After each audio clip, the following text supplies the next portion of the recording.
اس کو میں نے ایک مرتبہ یہ ترازو کی شکل میں اس کو لکھوایا تھا. دیکھیے یہ ایاک نعبد و ایاک نستعین، یہ ہے وہ ترازی کی وہ ڈنڈ. واو جو ہے ایاک نعبد و ایاک نستعین، واو جو ہے گویا کہ وہ مٹھ ہے جس سے کہ ترازو کو پکڑا جاتا ہے.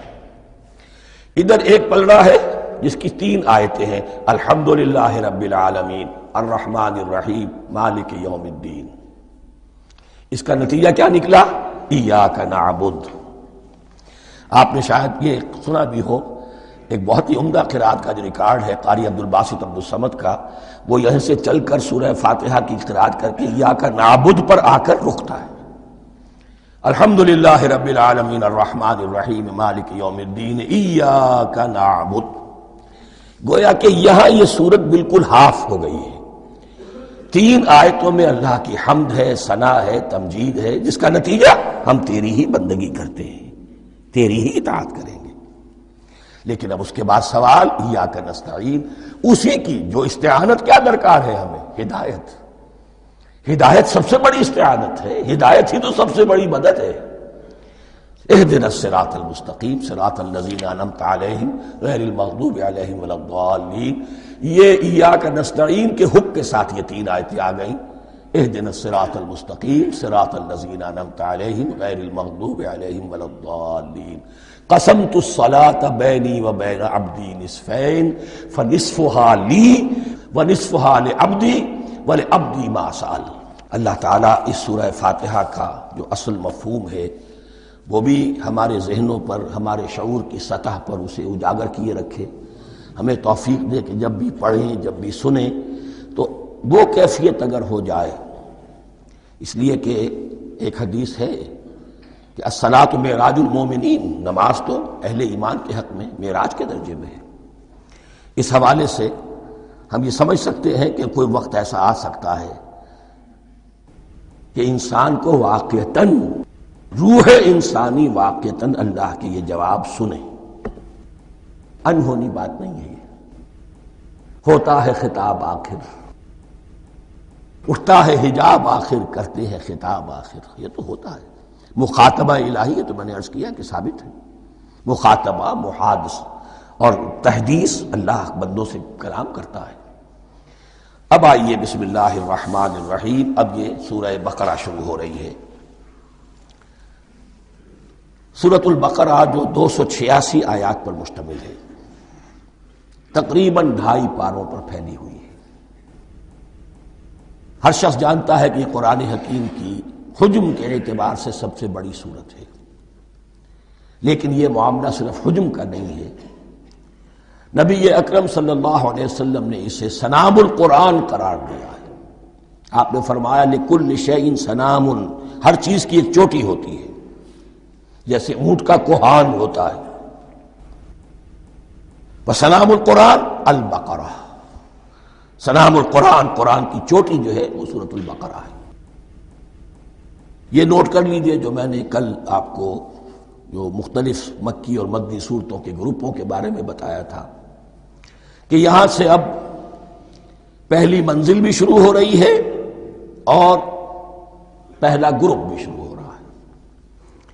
اور اس کے ساتھ جو اگلی صورت آئے گی وہ اس کا جوڑا ہے، سورہ آل عمران، جس کی سب سے نمایاں علامت یہ نوٹ کیجئے، یہ بھی الف لام میم سے شروع ہوئی، اگلی بھی الف لام میم سے شروع ہوگی.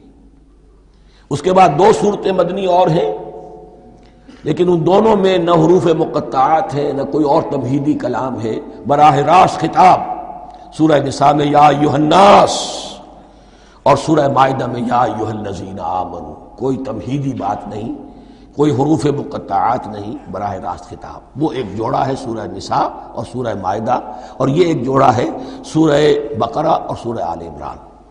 سورہ بقرہ اور سورہ آل عمران کو نبی اکرم صلی اللہ علیہ وسلم نے الزہراوین بھی قرار دیا ہے. زہرا کہتے ہیں بڑی روشن چیز کو. یہ حضرت فاطمہ رضی اللہ تعالی عنہا کے نام کے ساتھ آتا ہے، فاطمۃ الزہراء. تو زہرا بہت روشن، دمکتی ہوئی شے. الزہراوین، یہ 2 نہایت دمکتی ہوئی صورتیں ہیں جو قیامت کے دن دو بدلیوں کی شکل میں ظاہر ہوں گی، حضور نے فرمایا، اور جو لوگ ان صورتوں سے محبت کرتے تھے ان پر سایہ کریں گے۔ اللہم ربنا اجعلنا منہم، ہمیں اللہ تعالیٰ ان میں شامل فرما دے۔ اس سورہ مبارکہ کو دو حصوں میں تقسیم سمجھیے۔ ویسے تو یہ کہ رکوع آئیں گے، پارے بھی بدلیں گے اس میں، لیکن حصے دو ہیں۔ پہلے حصے میں اصل روح سخن سابقہ امت مسلمہ سے ہے، یہود سے، بنی اسرائیل سے۔ دوسرے حصے میں اصل خطاب موجودہ امت مسلمہ سے ہے، امت محمد سے صلی اللہ علیہ وسلم۔ پہلے حصے میں 18 رکوع ہیں لیکن آیات 152 ہیں۔ دوسرے حصے میں 22 رکوع ہیں لیکن آیات 134 ہیں۔ گویا کہ اس سے آپ کو توازن نظر آئے گا کہ اگرچہ ادھر رکوعوں کی تعداد کم ہے 18 لیکن آیات کی تعداد زیادہ ہے 152۔ دوسرے حصے میں رکوعوں کی تعداد زیادہ ہے 22 لیکن آیات کی تعداد 134۔ اسی لیے اس کا ایک نام میں نے تجویز کیا ہے، وہ اس لیے تاکہ کچھ حقائق آپ کے ذہنوں میں ان ناموں کے حوالے سے بھی انشاءاللہ محفوظ ہو جائیں گے۔ سورۃ الامتین، دو امتوں کی صورت، اس لیے کہ تقریباً نصف اس کی ساری بحث جو ہے، مرکزی بحث، وہ سابقہ امت مسلمہ بنی اسرائیل، اور دوسرا نصف اس میں سارا خطاب وہ ہے موجودہ امت مسلمہ یعنی امت محمد صلی اللہ علیہ وسلم۔ اس کا جو پہلے 18 رکوع ہے یا پہلا حصہ ہے، اس کے اندر ڈویژن فردر ہوگی ورٹیکل، عمودی۔ پہلے 4 رکوع، پھر 10 رکوع، پھر 4 رکوع۔ لیکن جو 22 رکوع ہیں دوسرے حصے کے، دوسرے نصف کے، اس میں ڈویژن جو ہے جو ہاریزونٹل ہے، وہ افقی تقسیم ہے، عمودی نہیں، افقی۔ وہ میں بعد میں بیان کروں گا جب ہم وہاں پہنچ جائیں گے۔ ان کو پہلے سمجھ لیجئے کہ اس پہلے حصے کی جو تقسیم میں نے کی ہے، پہلے 4 رکوع، پھر 10 رکوع اور پھر 4 رکوع۔ پہلے 4 رکوع یوں سمجھیے کہ پورے قرآن مجید کے لیے اس کی حکمت اور فلسفے کا جو حصہ مکی قرآن میں بیان ہو چکا تھا اس کا خلاصہ ہے۔ جب یہ صورت نازل ہو رہی ہے تو یہ تو مدینہ میں حضور تشریف لا چکے ہیں، 12-13 سال جو ہے گزر چکے ہیں، اور ان 12-13 سالوں کے دوران 2/3 قرآن نازل ہو چکا ہے۔ اس میں جو بھی حکمت، فلسفہ اور بنیادی دعوت، یہ جو چیزیں مکی قرآن میں بیان ہوئیں، ان کا خلاصہ نچوڑ نکال کر یہاں 4 رکوعوں میں رکھ دیا گیا۔ اگرچہ ان میں بھی جب گہرائی میں آپ دیکھیں گے تو روح سخن جو ہے وہ بنی اسرائیل کی طرف ہے، وہ میں بعد میں عرض کروں گا، لیکن اضافی طور پر یہ سمجھ لیجئے کہ پورے مکی قرآن کے حکمت اور پیغام کا خلاصہ ان 4 رکوعوں میں۔ پھر 10 رکوع ہے جن میں براہ راست خطاب ہے سابقہ امت مسلمہ، یا بنی اسرائیل۔ اس کے بھی 2 حصے ہیں۔ پہلے ایک رکوع میں دعوت ہے، بڑا انداز اس کا بڑا پیارا ہے، اس میں دعوت ہے، ایمان لاؤ محمد پر صلی اللہ علیہ وسلم۔ اور اس کے بعد 9 رکوع ہیں ملامت کے، ملامت، تنقید، تم نے یہ کیا اور یہ کیا اور یہ کیا، ہم نے یہ احسان کیے، یہ احسان کیے، یہ احسان کیے، تم نے یہ ناشکری کی، یہ ناشکری کی، یہ ناشکری کی۔